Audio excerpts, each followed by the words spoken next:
Hello dear student, কেমন আছো? আশা করি প্রত্যেকে ভীষণ ভালো আছো। এটা একটা ভালো অঙ্ক।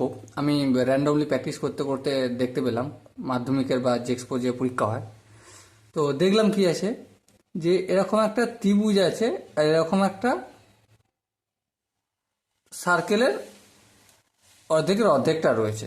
ঠিক আছে, কি বলেছে যে আচ্ছাদিত অঞ্চলের পরিসীমা কত। দেখো, এই যে আচ্ছাদিত মানে ব্ল্যাক স্পট যে জায়গাটা রয়েছে, এই অঞ্চলটার পরিসীমা যদি বের করতে দুটো জায়গার পরিসীমা বের করতে হবে। একটা কি, এই যে বাইরের দিক দিয়ে যে অংশটা রয়েছে এই অংশটার পরিসীমা বের করতে হবে। আর কি, এই এখানে যে এ থেকে বি পর্যন্ত লাইনটা রয়েছে এটার পরিসীমা বের করতে হবে। দুটো যোগ করলে আমরা পেয়ে যাব। তাহলে টোটালটা এই আচ্ছাদিত অঞ্চলের পরিসীমা কত, এটা কি কি পাবো, এ বি কতটা সেটা, আর এখানটার নাম আমি ধরে নিচ্ছি পি। ঠিক আছে, A P B, A P B, এই যে ব্যাস এই বৃত্ত চাপটা এই দুটো অঞ্চলের যদি আমরা পরিধি পেয়ে যাই তাহলে এই আচ্ছাদিত অঞ্চলের পরিসীমাটা কত এটা পেয়ে যাব। ওকে, এবার লক্ষ্য করো ছবিতে কি দেখছি যে এটা একটা 90 ডিগ্রি, বেশ 90 ডিগ্রি। তাহলে এই এ ও বি একটা কি সমকোণী ত্রিভুজ তৈরি করেছে। হ্যাঁ ঠিক, সমকোণী ত্রিভুজ তৈরি করেছে। তাহলে সমকোণী ত্রিভুজের অতিভুজের স্কোয়ার ইকুয়াল টু লম্ব স্কোয়ার প্লাস ভূমি স্কোয়ার। এখানে 90 ডিগ্রির অপোজিট হচ্ছে অতিভুজ, অতিভুজেই এ বিটা।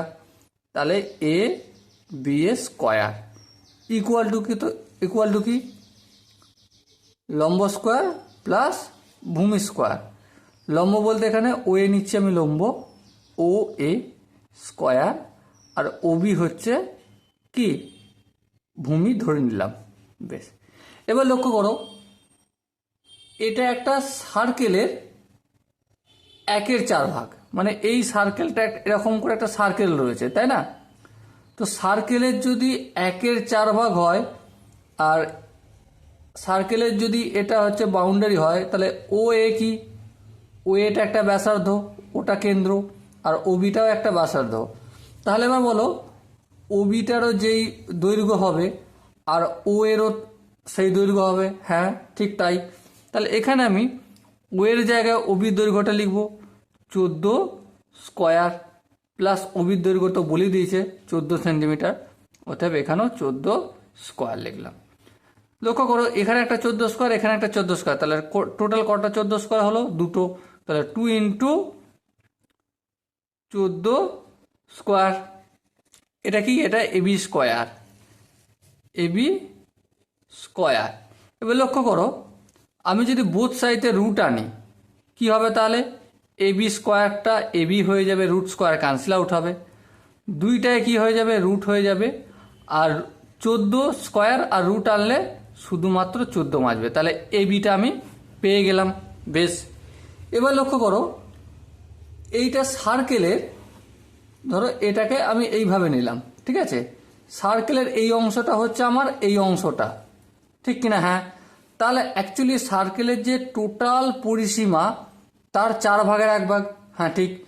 তাহলে আমি এটা বলতে পারি যে সার্কেলের পরিসীমা 2π r বাই 4, 4/1, মানে বাই 4 করতে হবে। লক্ষ্য করো কি হবে, তাহলে 2 পাই মানে কি, পাই মানে 22/7। আচ্ছা, আর এর মান কত, দেখো 14, এই 14 লিখলাম, আর এখানে বাই 4 আছে লিখলাম।